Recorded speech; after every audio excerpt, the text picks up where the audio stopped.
प्यारे छात्रों, आज हम लोग पढ़ेंगे सूरदास के पद सीबीएसई क्लास 10th क्षितिज भाग 2 से।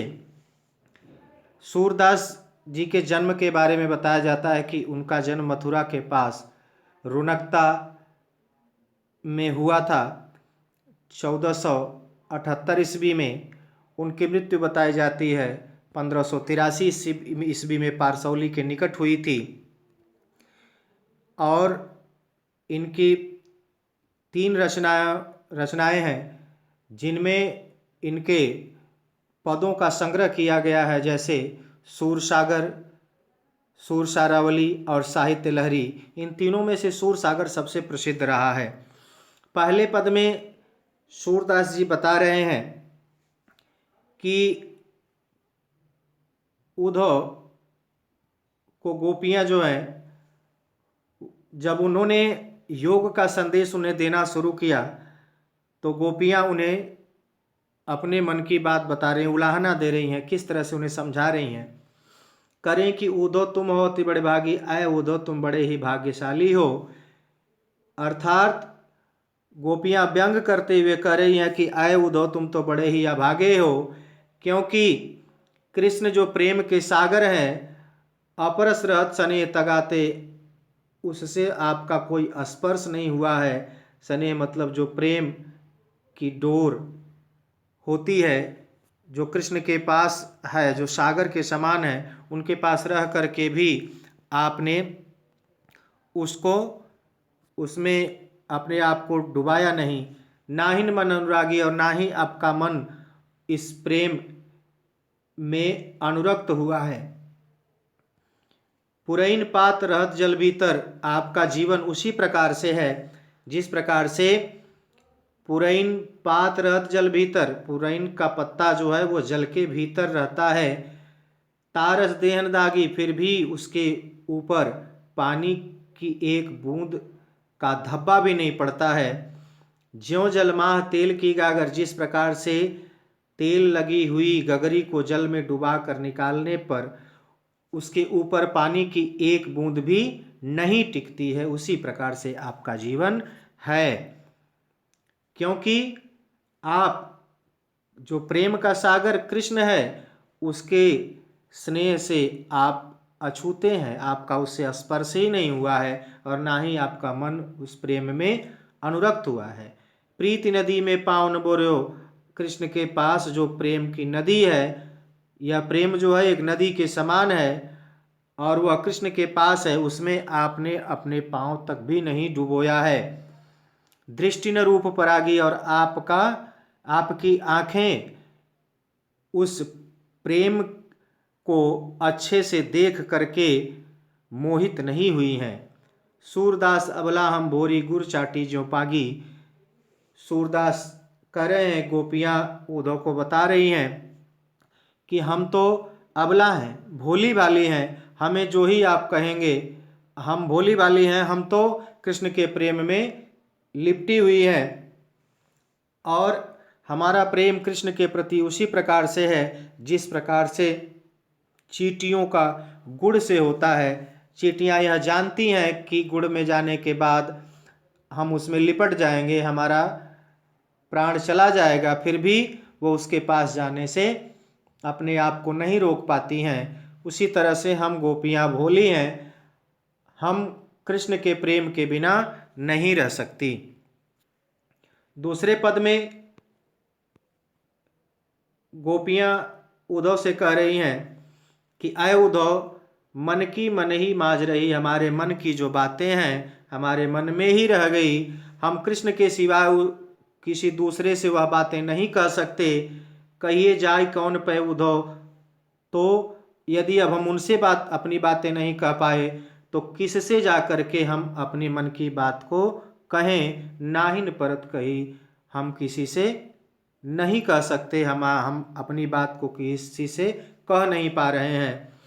अवधि आधार आस आवन की, कृष्ण जब ब्रज को छोड़ करके मथुरा गए तो हम लोगों को एक समय अवधि दे करके गए थे कि इतने समय के बाद हम वापस आ जाएंगे।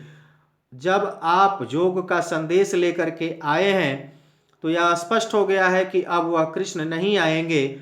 वह उनके आने की जो अवधि सीमा है, वह जो हम लोगों के जीने का आधार था, आस आवन की, उनके आने की उम्मीद थी, जिसमें हमारा तन मन जुड़ा हुआ था, जिसके कारण हम अपने जीवन को व्यतीत कर पा रहे थे, अब वह आधार भी छूट गया, जिसके कारण हम कृष्ण के प्रेम में तो ऐसे ही विरही थे, दुखी थे। अब यह जोग का संदेश हमारे दुख को और भी बढ़ा रहा है। विरहीन विरहदयी हम विरहीनों का जो विरह है वह और भी बढ़ गया है। हम उसमें अपने आप को हम और भी जलता हुआ महसूस कर रही हैं। चाह तूती गुहार जितते उत्ते धार बही। हम जितना ही चाहते हैं कि कृष्ण के इस प्रेम से उबर करके बाहर आएं, उतते धार बही, यह विरह की आग और भी बढ़ती चली जा रही है। सूरदास जी कह रहे हैं कि सूरदास अब धीर धरें क्यों। गोपियाँ कह रही हैं उद्धव से कि अय उद्धव, अब हम धैर्य क्यों धरें, जब कृष्ण ने खुद अपनी मर्यादा नहीं रखी, अर्थात कृष्ण ने अपने आने की जो समय सीमा थी उस बात का पालन न करते हुए वह वापस ब्रज नहीं आए।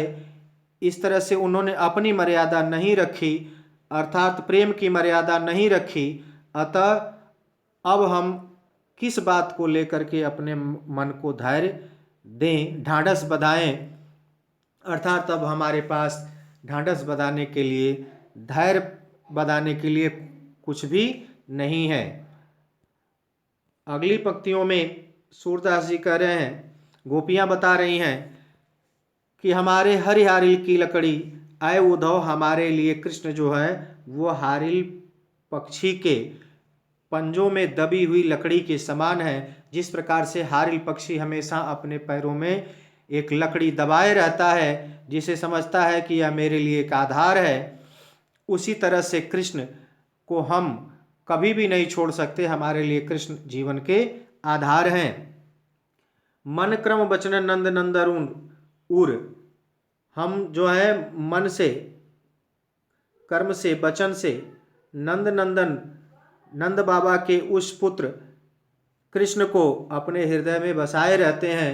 यह दृढ़ कर पकड़ी, इनको हम लोग बड़ी मजबूती से पकड़े हुए हैं, बड़ी दृढ़ता से पकड़े हुए हैं, हम उन्हें छोड़ नहीं सकते।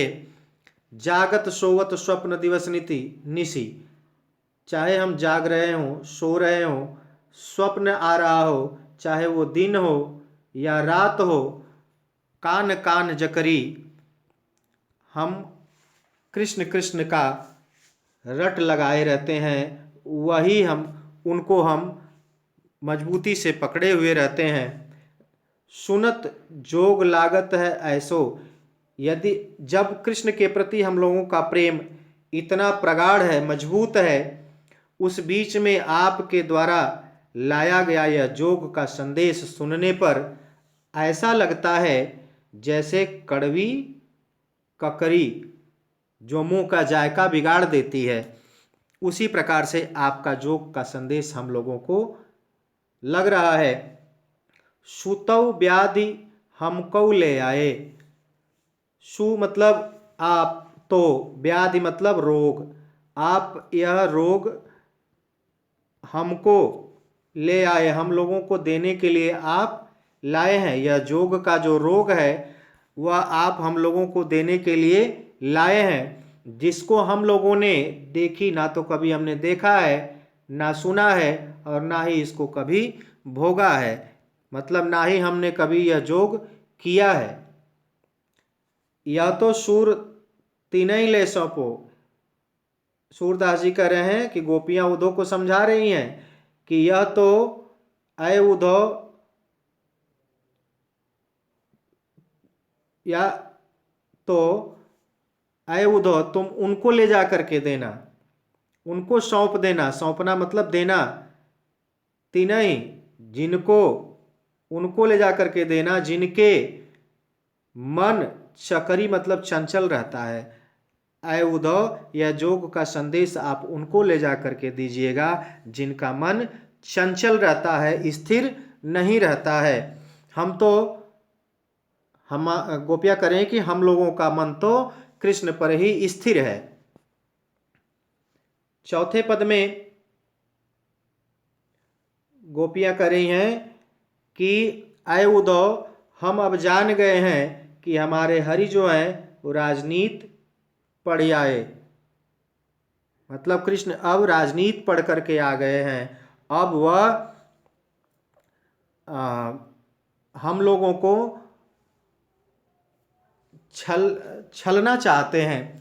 अब वह छल कपट में निपुण हो गए हैं, क्योंकि समझी बात कहत मधुकर के, जब वह भंवरे की तरफ इशारा करके गोपियां कह रही हैं कि समझी बात कहत मधुकर के समाचार सब पाए, यह सब बातें हम लोग इसलिए कह रहे हैं कि जब वह आपके द्वारा जोग का संदेश उन्होंने भेजा, तब हम लोगों को यह अनुमान हो गया कि कृष्ण अब राजनीति में निपुण हो गए हैं। अब वह प्रेम में भी छल और कपट से काम ले रहे हैं।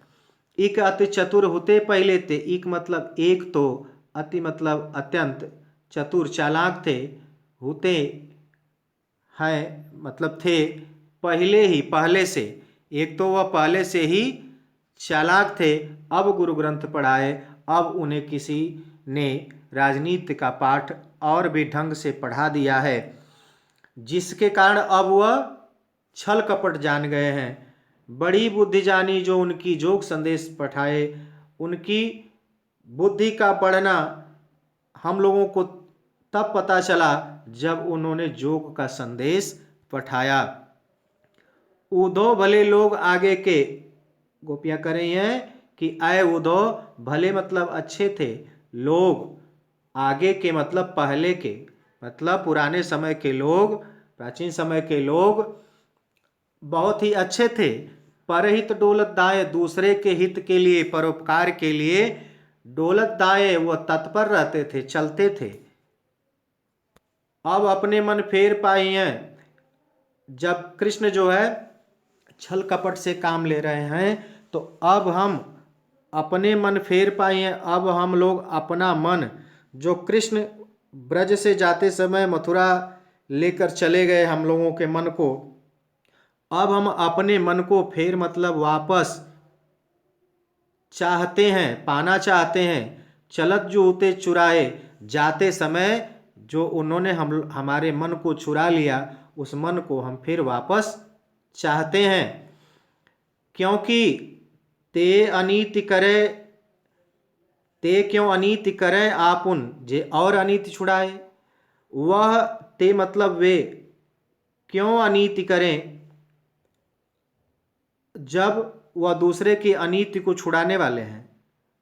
जो औरों की अनीति को, खराब रास्ते को छुड़ाने वाला है, वह खुद खराब कार्य को क्यों कर रहा है, अपने आप को अनीति पर क्यों ले जा रहा है। क्योंकि राजधर्म तो यह है सूर जो प्रजा न जाए सताए। राजा का धर्म तो यह होता है कि वह अपने प्रजा को किसी भी प्रकार का कष्ट न आने दे। इस तरह से यह सूरदास के पद का भावार्थ और व्याख्या सब समाप्त होता है। हमें उम्मीद है कि यह वीडियो आप लोगों को ज़रूर पसंद आया होगा। यह वीडियो देखने के लिए बहुत बहुत धन्यवाद। यदि यह वीडियो पसंद आया हो तो आप हमारे चैनल को सब्सक्राइब ज़रूर करें।